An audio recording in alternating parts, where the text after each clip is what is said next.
Guys, nandito tayo ngayon sa SM North at sa Annex. Bili tayo ng laptop sa Huawei.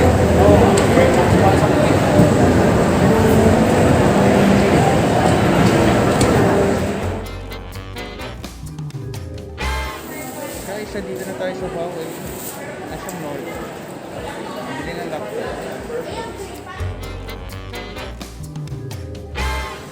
So ito na nga guys, kakauwi ko lang galing ako SM North. Bumili ako ng Huawei D15. Ito siya. Ganda, di ba? So unbox natin ha, samahan niyo ako. Kasi ito nakuha ko free. Meron akong free bag. Ito free bag daw worth 1390. Actually, ang SRP kasi nitong laptop is 37990. So kung mga gusto humabol bumili, bili na kayo, yan ang advice ko. Bakit? Ito, antayin nyo pag open ko, explain ko. So open na natin muna ha. Ayan. Yun.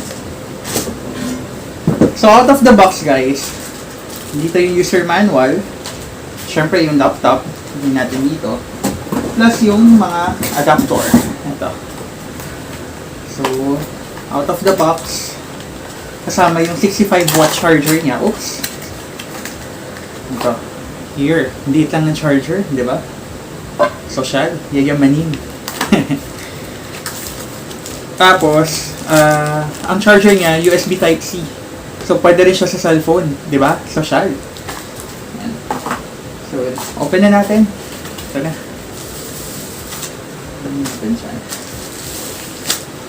Okay, so ito na ang laptop. Here. Here's the laptop. So, kanina dun sa store, tinasting na namin to. Pero syempre iba pa rin ang feeling ina-unbox mo ulit, diba? Yan. Ito na siya. Ganda.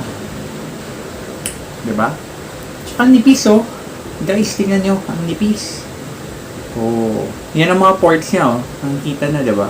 So, HDMI, USB, tapos yung Type-C port. Tapos sa kabila, dalawang USB ulit, tsaka yung headphone jack.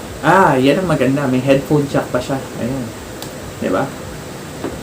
Ang nipis niya to, sobrang gaan. Sobrang gaan niya talaga. So, open na natin. Wow! Actually, gustong-gusto ko yung itsura niya kasi mukha siyang MacBook. Pero, kasi ang MacBook medyo hirap ako gumamit eh. So, hanap ko talaga ito, Windows, diba? Windows PC. So, it's powered by AMD Ryzen. So, it's Ryzen 5. Open natin ha.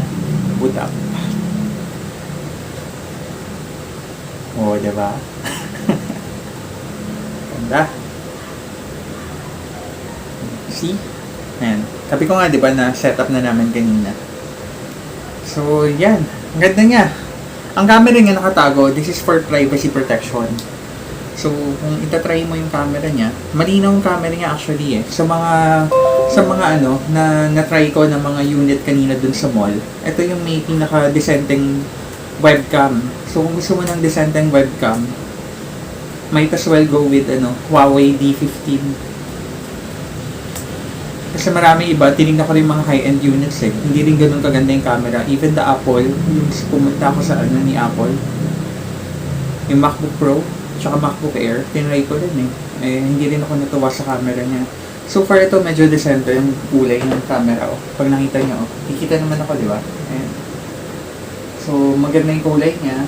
Yun lang, andito lang ang camera sa baba. Pero maganda siya, di ba? Social. Oh. Yan. So pwede mo takpan ng camera. This is for privacy kasi dati may kumalat na video na nasisilip daw yung mga ginagawa mo. Basta may connected sa internet yung laptop mo, tapos naka-open lang yung camera dito sa taas, nahahack daw yun paminsan. So this is for privacy protection. Diba? Wala namang masama kung mag-iingat ng kaunti. So yun guys, powered siya by Windows 10. Windows 10 na siya, pre-installed. Pero wala pang Office na kasama eh. So, bibili pa.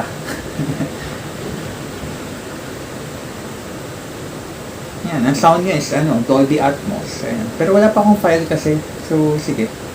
So, yun lang muna. Unbox lang. Ganda oh. Nice. Diba? So nice. Tsaka guys, ito na. Oo nga pala, bago ko makalimutan. Kasi nasabi ko kanina na mga gustong humabol. Bakit? Bakit nyo kailangan humabol? Kasi itong D15, meron siyang 1TB sa loob.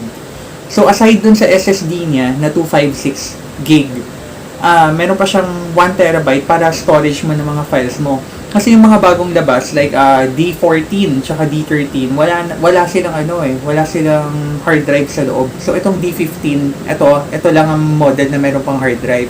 I think paubos na rin to. So yung mga gustong humabol, habol na kayo. Yun lang guys. If you like my video, please like and subscribe. Tapos kita-kits tayo ulit sa next unboxing ko. Bye!